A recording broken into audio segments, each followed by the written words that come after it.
आज हम उसी लेक्चर को ही परसू करेंगे। आपसे पहले लास्ट वीक में मैंने डिस्कस किया था प्रेजेंटेशन और presentation skills. Public speaking is a process, an act, and an art of making a speech before an audience। पहले की बात करें तो पहले मैंने आपको एक प्रेजेंटेशन स्किल्स के बारे में लेक्चर दिया है जो रेलिवेंट है आपके किसी within organization, within work community, within group of people. जब आप कोई प्रेजेंटेशन देते हैं तो उसमें वो चीज़ें आपको बॉदर करती हैं या आपको उन चीज़ों के बारे में आइडिया लेना होता है। नाउ आज का जो लेक्चर है वो है पब्लिक स्पीकिंग में। जाहिर है डिफरेंस होता है।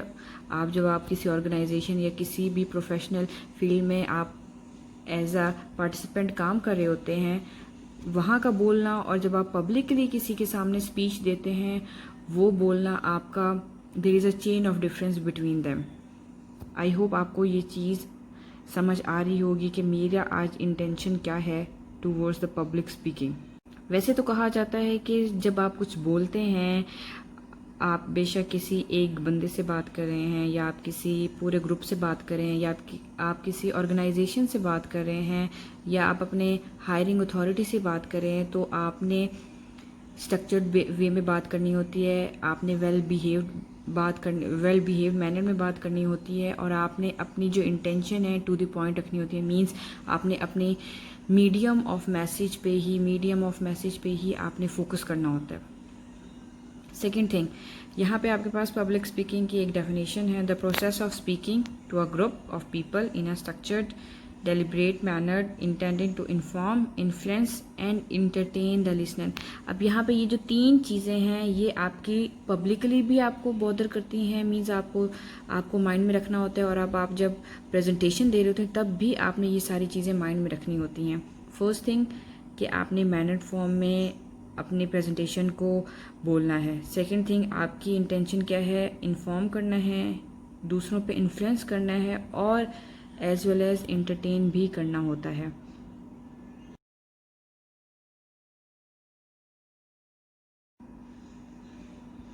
The first rules of public speech bye Aristotle. Aristotle का आपको पता होगा अरिस्टोटल कौन था या क्या उसकी प्लेस है इन एजुकेशनल फील्ड। अगर आपको नहीं भी पता तो मैं आपको पहले उसके बारे में बताती हूँ, एक ब्रीफ सा इंट्रोडक्शन देती हूँ। Who was the Aristotle. आपके सामने अरिस्टोटल का ब्रीफ इंट्रोडक्शन है जो मैं आपको देना चाहती हूँ। मीन्स अगर आप में से किसी को नहीं भी पता कि अरिस्टोटल कौन था तो बेसिकली प्रीसाइज मीनिंग में आप कह सकते हैं Aristotle was the greatest thinker in politics, psychology and ethics. उसी ने ये आपको पब्लिक स्पीकिंग के बारे में उसका एक एस्पेक्ट है जो मैं अब आपको पढ़ाने लगी हूँ। उससे पहले आपको ये अरिस्टोटल के ये मेन आपको आने चाहिए। Means who was the Aristotle, ये कुछ उसके फर्दर अचीवमेंट्स हैं, ये उसके फर्दर एजुकेशनल फील्ड्स हैं या कंसर्न है, वो आपको करने की ज़रूरत नहीं है, लेकिन इतना पता होना चाहिए कि वो क्या था और उसका क्या पोजीशन है। एंशियंट ग्रीक फिलोसोफर था। उसने कहा था अबाउट पब्लिक स्पीकिंग के पब्लिक स्पीकिंग जो है वो 3 आपके सेगमेंट्स पे फोकस करती है स्पीकर के। वो कौन कौन से हैं? First, Ethos. Ethos mean credibility of the speaker, means ability of a speaker कि वो क्या है, क्या कर सकता है और उसकी इंटेंशन क्या है। Second thing, logos, logical arrangement of words and sentences, means के स्पीकर पे ही डिपेंड करता है कि वो उसकी लैंग्वेज कौन सी है, उसने लैंग्वेज का मीडियम कौन सा रखा है, उसने वर्ड्स कौन से सिलेक्ट किए हैं और उसने उन वर्ड्स को किस तरह सेंटेंसेस में नरिश किया है और किस तरह बोला है। मीन्स उसने किस तरह एक सेंसिबल वर्ड को सेंसिबल मीनिंग में मोल्ड करके सेंटेंस की फॉर्म दी है और उसने कैसे उस सेंटेंस को आगे डिलीवर किया है। Third one is pathos. Pathos means ability to create connection between speaker and the audience. Pathos basically एक आपकी एबिलिटी है जो राइटर और स्पीकर के अंदर होती है कि उसने अपनी फीलिंग्स, अपने एट्रीब्यूट्स, अपने कनेक्शन को, अपने इंटेंटेड हिडन फीलिंग्स को किस तरह एक्सपोज करना है। मीन्स उसने किस तरह अपने जेस्टर्स को एक्सपोज करना है ऑडियंस के सामने। ये आपकी बहुत इम्पॉर्टेंट और बहुत ही कह सकते हैं मेन सेंट्रल थीम है प्रेजेंटेशन स्किल्स और पब्लिक प्रेजेंटेशन स्किल्स की। Athos means the fundamental value and the character of the person. Logos means arrangement of the words and the sentences. Pathos means the speaker's or a writer feelings and attributes in order to convince the audience simply.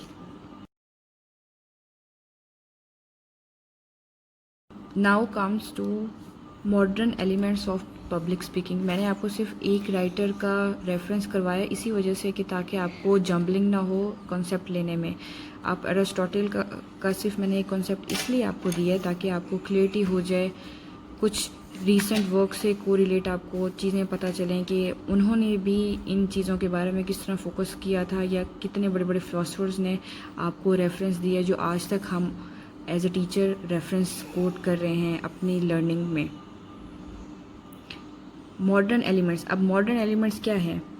ये आपके simple से elements हैं जो आपको as a representer as a speaker चीज़ें mind में रखनी होती हैं। First is who, communicator, says what, in which channel, to whom, what, which effect. ये आपका बहुत important modern elementary public speaking का एक साइकिल है जो आपको समझ आना चाहिए।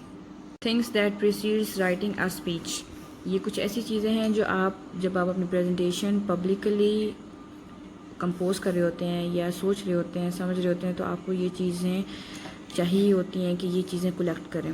Meditate upon a topic, collect और get various dimensions of the topic through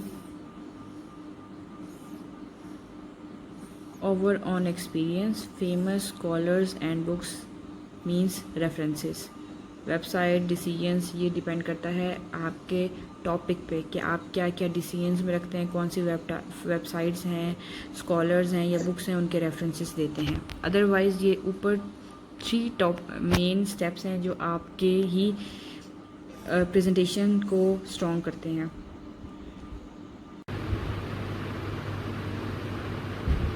How to framing a speech. The speech should be consist of 3 segments. First is introduction, second body, and third one is conclusion. First is introduction. Gain attention in the opening. It can be done through these various steps: humor, quotations, questions, songs. Introduction should be indicated in that way that it represents your topic. Introduction में आप लोग ये चीज़ें add कर सकते हैं। Humour means जब आप किसी को इंटरटेन कर रहे होते हैं या अपनी इन्फॉर्मेशन दे रहे हैं तो आप क्या क्या चीज़ें इंक्लूड करते हैं। Means the way you are going to amuse the people in informative way और इन सजेस्टिव वे और as well as in your entertaining way. Quotation means आप कोटेशंस भी ऐड कर सकते हैं स्टार्ट में। क्वेश्चंस मीन्स आप क्वेश्चंस भी ऐड कर सकते हैं जो आपके टॉपिक को इंक्लूड करें। यहाँ पे सॉन्ग्स का आपको पॉइंट दिया है। सॉन्ग्स वैसे तो नहीं इंक्लूड किया जाता किसी भी फॉर्मल स्पीच में, लेकिन अगर आप किसी कम्युनिटी पे किसी इनफॉर्मल कन्वर्सेशन करें या इनफॉर्मल स्पीच दे रहे हैं तो उसमें ऑप्शन होता है। लेकिन as a teacher as a learner मैं आपको सजेस्ट नहीं करूँगी कि आप सॉन्ग्स पे फोकस करें। ह्यूमर, कोटेशन एंड क्वेश्चंस, इन 3 चीज़ों में आप लोग अपने टॉपिक को हाईलाइट कर सकते हैं, अपने टॉपिक को और ज़्यादा इंटेलेक्चुअल बना सकते हैं और अपने टॉपिक को और ज़्यादा सजेस्टिव बना सकते हैं। तो मेरी सजेशन यही है कि आप इन 3 पॉइंट्स पे ही फोकस करें। सॉन्ग को एक्सक्लूड कर दें, इसको इंक्लूड ना करें।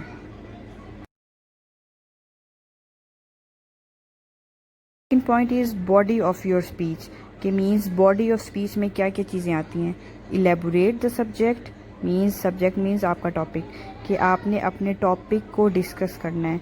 Division of the subject means आपने अपने टॉपिक को किस तरह डिवाइड किया है, मीन्स उसमें कौन कौन से पॉइंट्स पहले किए हैं, कौन से पॉइंट्स आपको लगता है मिडिल में आने चाहिए, कौन से आपको लगता है डिस्कशन में आने चाहिए। Emphasises the changes between the division और उन चेंजेस पे कैसे आपने फोकस किया है, मीन्स कौन सा पॉइंट आपको लगता है पहले बोलना चाहिए, कौन सा बाद में। Put relevant examples to support your stand. ये बहुत ज़्यादा ही प्लस पॉइंट होता है कि आप जितनी ज़्यादा अपने एग्जाम्पल्स कोट करेंगे उतना ही ज़्यादा आपका बोलना कन्विंसिंग होगा। Last one is conclusion. Restate the subject, means conclusion में आपने दोबारा से रिव्यूज़ देने होते हैं, अपने टॉपिक से रेलिवेंट समराइज करने होते हैं जो हाईलाइटेड पॉइंट्स होते हैं, और अपनी स्टेटमेंट, अपना पॉइंट ऑफ व्यू देना होता है as the term of conclusion, means main message, means thematic point of view आपने देना होता है। Give a statement of the conclusion main message, means आपके पॉइंट ऑफ व्यू क्या है आपके टॉपिक से रेलिवेंट, और आप किस तरह कन्विंस कर रहे हैं, किस तरह आप एग्री कर रहे हैं इस टॉपिक से रेलिवेंट।